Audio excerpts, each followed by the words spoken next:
Okay, so the framework, and it's not a pie today, but it's a pie connection. Go ahead.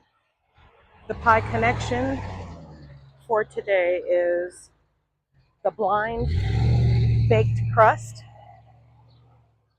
which is essentially a shell that has to shrink in order to do its function.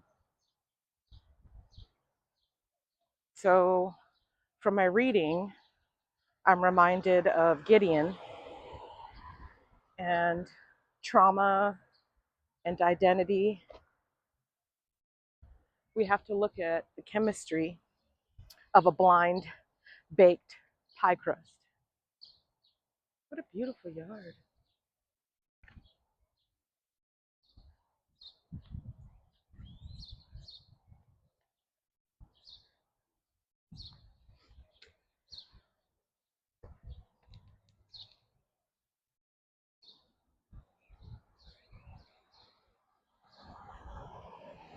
Pretty house, too. Very lovely. So, when you roll out pastry dough and you kind of press it into your pie pan or your tart tin or whatever shape this crust is to take, and it looks solid, you know, what you have created for the shell, it looks solid. But if you were to throw it straight into the oven, into that hot oven,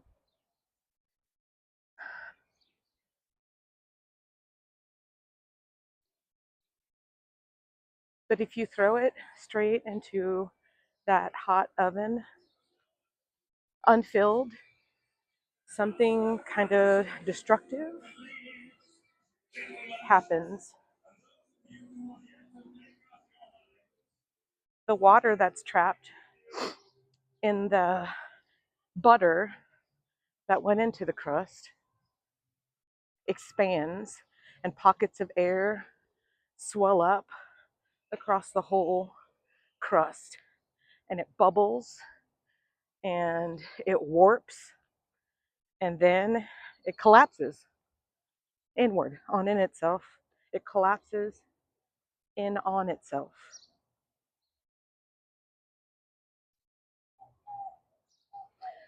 It loses its shape because it has nothing weighing it down. It has no order or rules yet. But to prevent this, bakers do two things. Pretty house, too. We do two things as bakers. We poke the dough with a fork to add holes for this steam from the butter to escape. And also, we add pie weights to the crust, or beans. I know one time, I think it was during COVID, I made my own pie weights. I sat there and I made perfect little spherical balls to weigh down pies because I was baking. So, crust. You need those pie weights to force it out of its true form or into its true form that you want, the shape that you want. You want to lock in the structure before you add the heat. You want to tell it what to do before you set it loose to become the thing it's to become.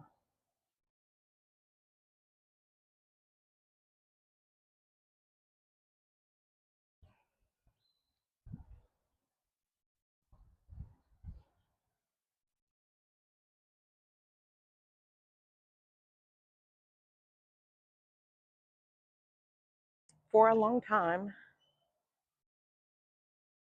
I built a hypervigilant defense mechanism, this hyperreactive nervous system of mine.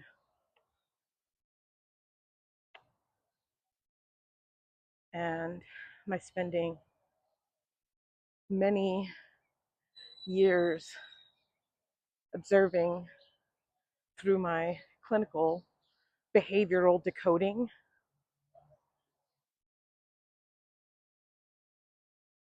that I have developed a suit of armor, a muscular suit of armor that protects me. Now that is a tree. This must be a very old side of town because that trunk has to be 4 feet across, maybe 3 feet across, between 3 and 4 feet across. Jeepus. So I've developed this suit of armor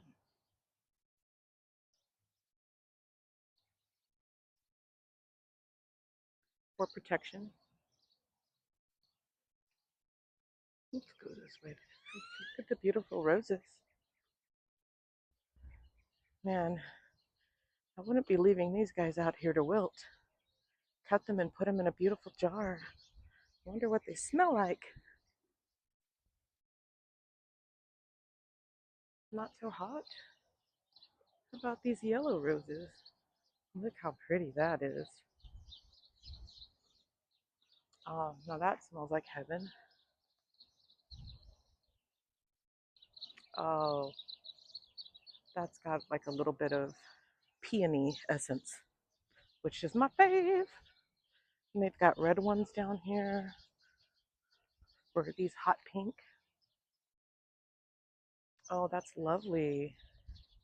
Man, they have different kind of notes to them. It doesn't smell like boo-boo to me at all. I never did get that.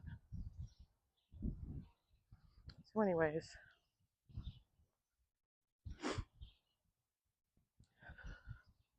so we understand the purpose of the pie weights in the process of baking a blind crust.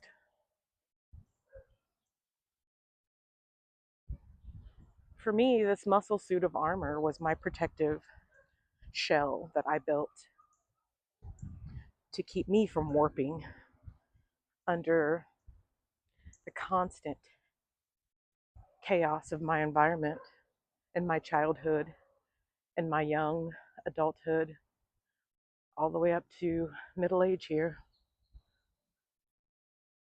But, this is a but. God always has a good but for you. But the theological and psychological truth, I guess, theological and psychological, I am the crust. He is the filling. He is the baker.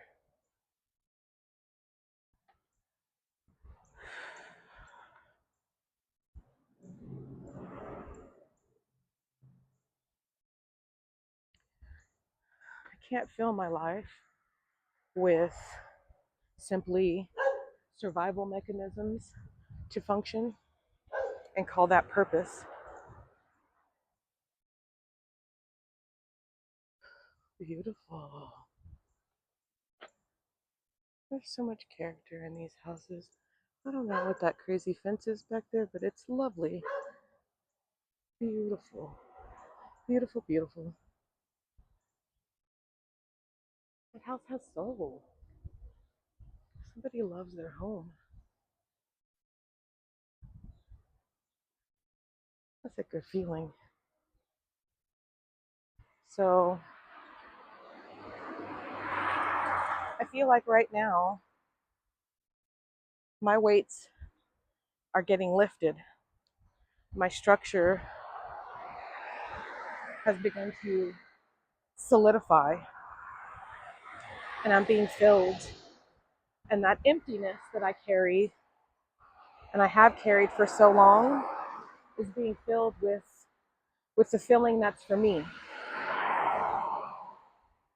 And I have to be ready for this filling. It's not about age or money or status or education. It's it's about his time, not our time. Not but when or if when or just when. He's got all those. He's got all those answers. I think we're just supposed to hone our instrument and make sure that our structure is sturdy and solid and it was made with care and intention so that when we get our filling, we can hold it. We've been pricked and pressed down, and now it's time to be filled.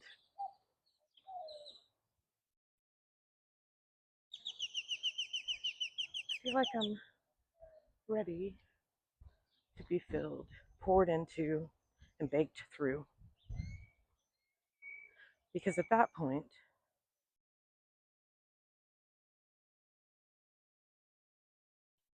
I could be of good to someone else.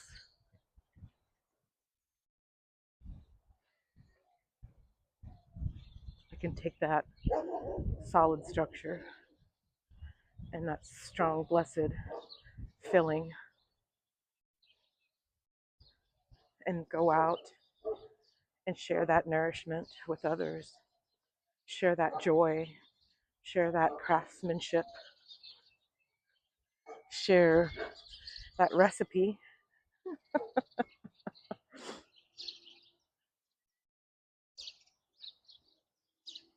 Yeah, God doesn't see me as a permanent, fragile shell. I don't think that's how He sees us.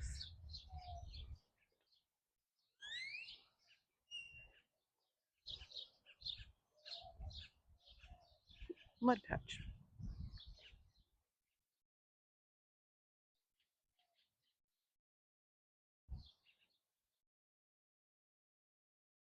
So we're not meant to stay in that fragile state. This shell needs to be heavy armor. He looks past our protective weights and He calls me mighty warrior. He calls me mighty warrior. He calls you mighty warrior. While we're still in hiding, while we're still in hiding, while we're hiding in our own wine press.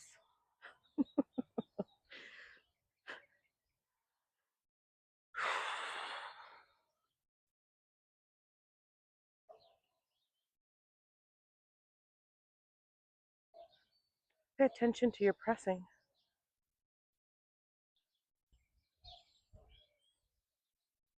Pay attention to the fruit of your pressing.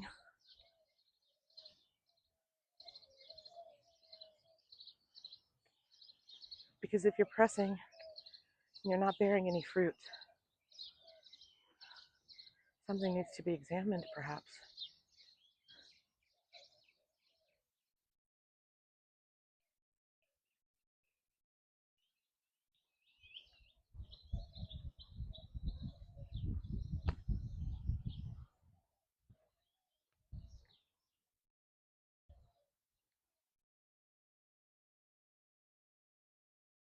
Hmm.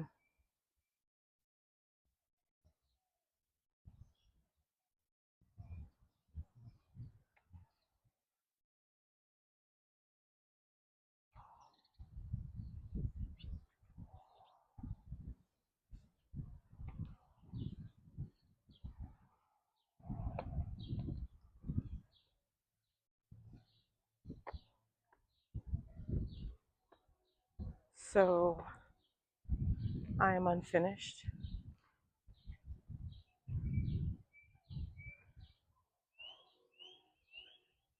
but I ask for my filling.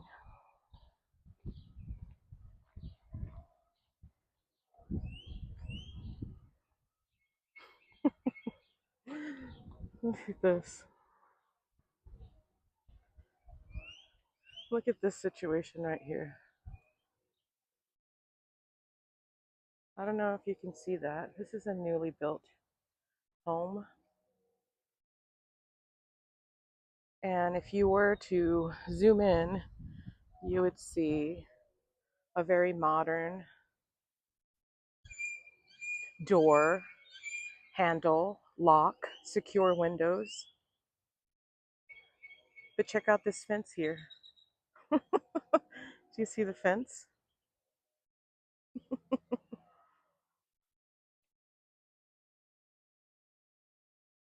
So that reminds me of how we build boundaries to stay safe. And it's just as ridiculous as that scenario right there.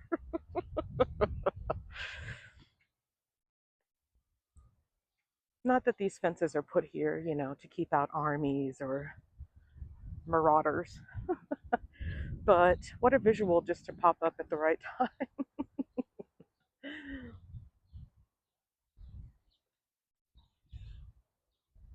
So, in my life, a young girl growing up in really unpredictable environments means I had to build heavy, rigid mental armor just to keep my boat from sinking. The Bible says the angel of the Lord appeared and to him and said, the angel of the Lord appeared to him and said, the Lord is with you. This is Judges 6:12. When God met Gideon, Gideon was literally hiding in a wine press, secretly threshing wheat to keep it from the Midianites. He was living in survival mode. His identity was entirely wrapped up in fear and lineage and lack.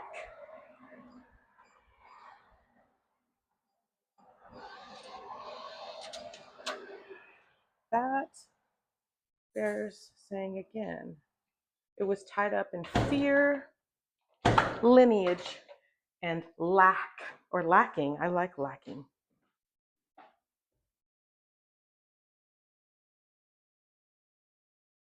God didn't say, hey, you scaredy cat, down in the hole.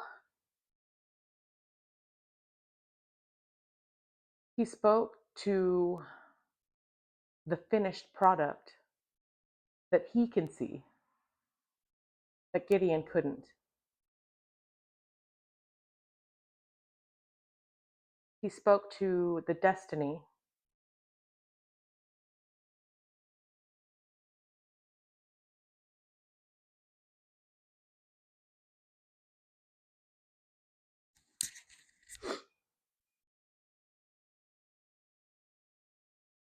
He didn't speak to his current state. He spoke to a later state that he knows comes, even when I'm flailing and confused.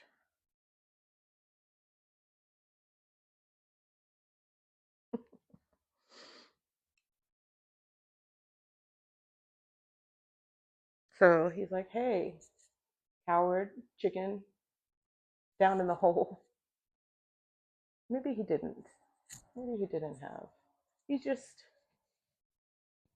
acknowledged him as a fearful person. Probably didn't belittle him. So, hey, you scared person in the hole. He spoke to the unfinished product as if he were the finished product. He spoke to Gideon's destiny and not the defense mechanism that he was currently witnessing. So let's connect the science to the spirit. Why do we hold on to all of these false labels that are put on us?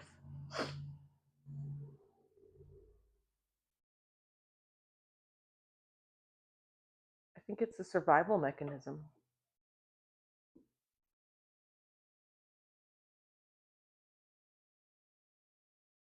And our brains are designed to protect us for survival.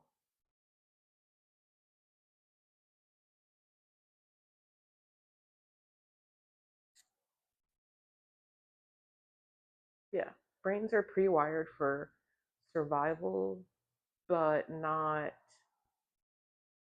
fulfillment.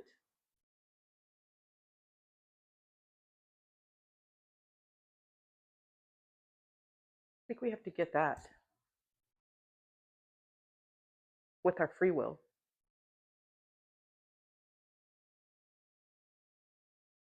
So when you have a history of trauma, like some of us do, your nervous system develops um, neuroimmune receipts. Neuroimmune receipts. And these show up for me as hypervigilance. That means constantly checking and worrying and putting safety measures in place and bubble wrapping everything and just covering everything in worry. That's hypervigilance. I think for me, it's developed into some kind of autoimmune disease and also deep somatic anxiety. So I've done, many years of therapy, and mentally and emotionally, I feel better than I ever have. But the lingering body response to stress or uh, triggers of past trauma leave my body feeling like I have never done a day of therapy and I have resolved none of my past, issues.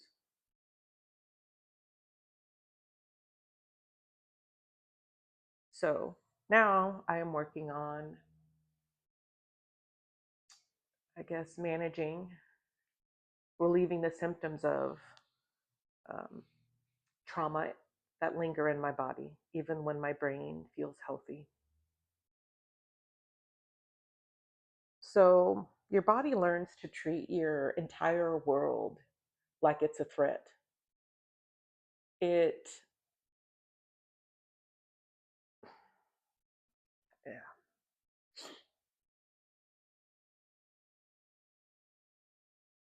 just had me locked down in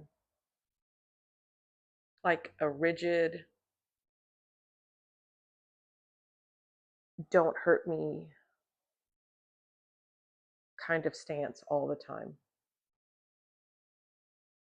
I felt weak and vulnerable.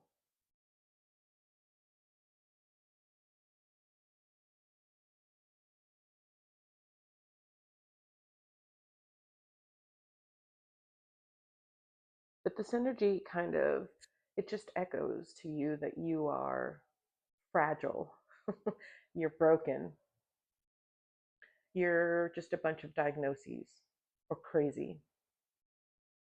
But 2 Corinthians 5:17 says that the old life is gone and a new life has begun.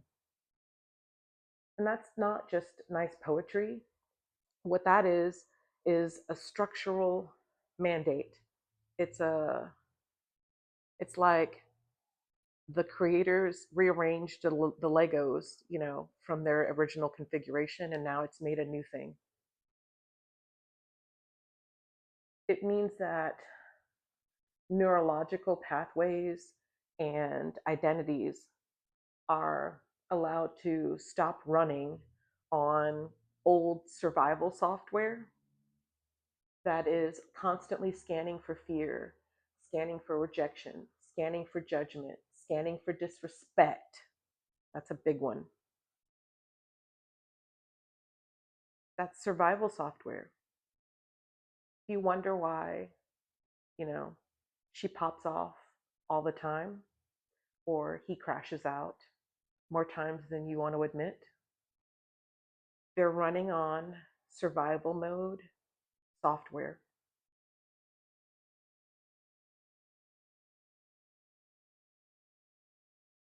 And it's that software that carries these false pictures.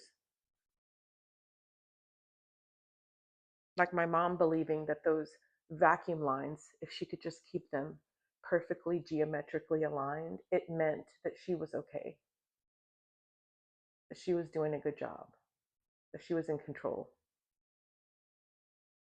That was a false picture.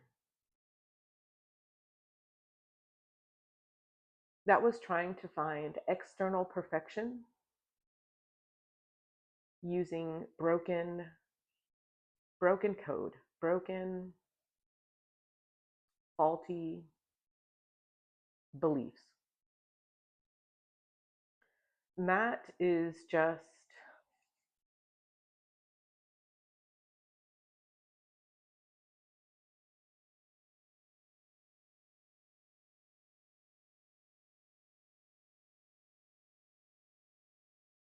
old pie weights.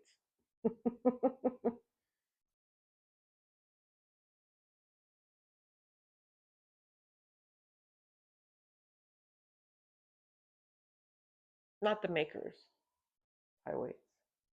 Maybe societies, maybe familial, old, dusty, crusty weights. They're not round, they're not clean. They don't even bear enough weight to really do the job, but they give you something. They give you,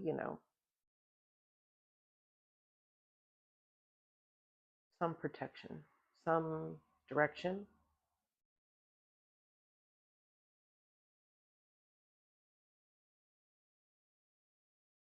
So we do have in Christ permission to let our protective shell shrink back so that the image of God, that filling, can breathe.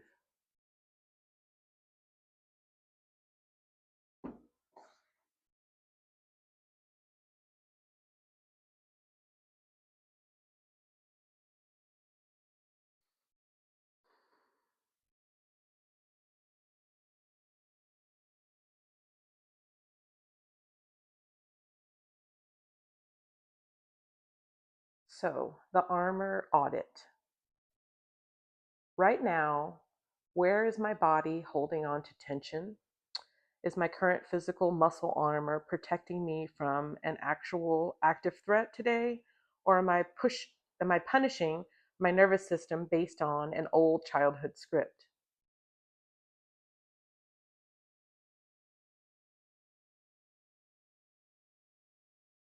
So I am actively reconditioning this armor. I've been through physical therapy and a ROSTI and chiropractic, treatments, including acupuncture. I've embarked on a fitness quest to find ways to stay active that are fun and build a routine because I understand the role of physical activity and exertion on good mental health. But I hold tension in spots all over my body, and it can be from physical trauma like a car accident or, a hard braking near car accident, uh, a fall or near falls, any kind of thing that would send adrenaline spiking, stress hormones pumping. It can get activated in my neck and shoulders, in my upper back, in my lower back, in my hips, in my knees, in my upper arms, shoulders. And so I'm still aware that that I'm aware that my past trauma still has roots in my nervous system, in my muscles, and throughout my digestive system. They've been conditioned, just like my external suit of armor, my insides have been conditioned to live in chaos, which, while you're in fight or flight mode, your body is not made to sleep and digest and think about other things and interact and connect. It's flee and find safety is what your brain is geared towards. That's kind of the best way I can describe that disconnect. So I don't think my physical armor is protecting me from any actual active threats today. It's just my nervous system continuing to punish me because that was the state we were in. That was our relationship, me and the nervous system, for so long. It was to jolt me and shock me and cause me to avoid and sink inward and tune out anything that was dangerous. So yeah, it's based off of old childhood scripts. But the interesting thing is that we're talking about somatic symptoms now. Mm. So if I stripped away my professional titles, my clinical diagnoses, and my past survival metrics, what is the raw identity that remains?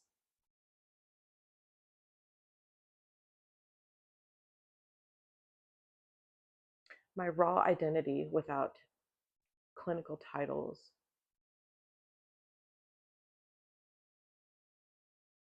Hmm. I am still a child of God.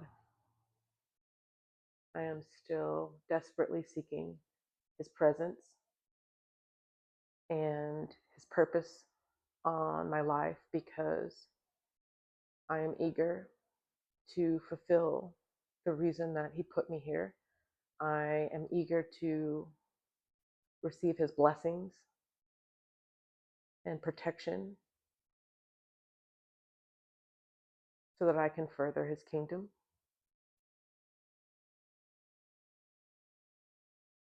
What remains is a mother and a wife and a friend and a deeply, deeply human Black American woman. I'm always a teacher, I'm always a learner, and I always enjoy a good laugh, good food, good travel. I need a deep conversation.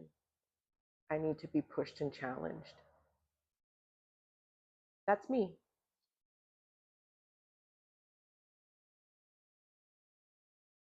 When I look into the blackness of my mind, because of my aphantasia, I do see an empty void. Or, yeah, it's blackness, an empty void. But I can also feel the weight of God's mighty armor.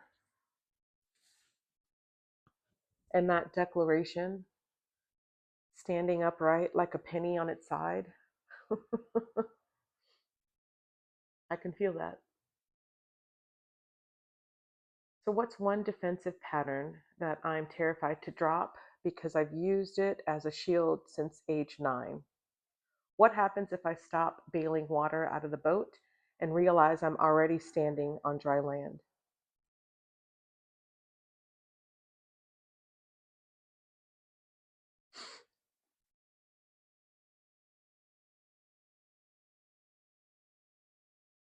One defensive pattern that would be scary to drop is dissociation. Disassociation? Yeah. Yeah. That has been kind of my, a lot of times involuntary, protective mechanism. But it means not sitting in feelings at the time that is apropos. That means maybe avoiding, sitting in the difficult feeling while it's raw. That's what I mean. I don't think that I avoid sitting in my feelings and reflecting upon my choices and my mistakes and people I've hurt and that kind of thing.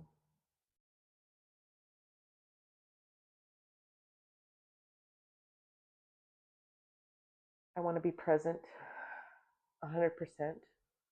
I don't need to go to a vacation in my dark black mind anymore because I have tools and I have self-respect to face anything that another flesh suit can bring me.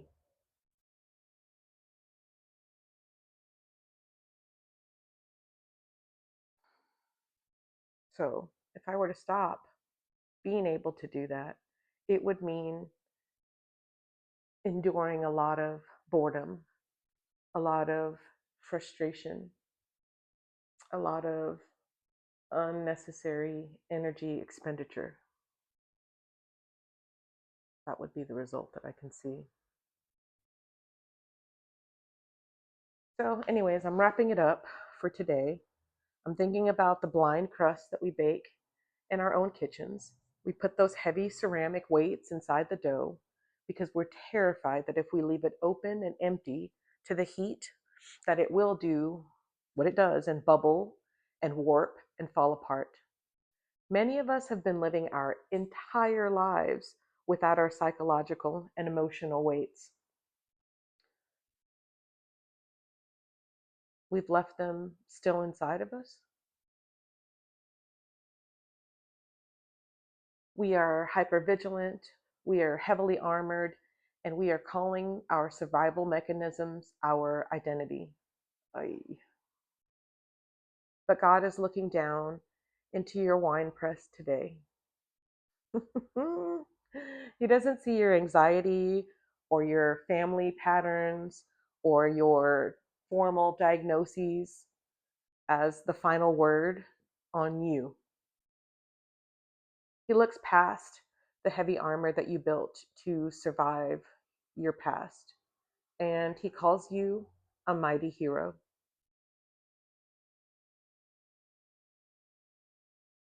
So I want you to leave with this. Ponder as you step back into your own kitchen today. What is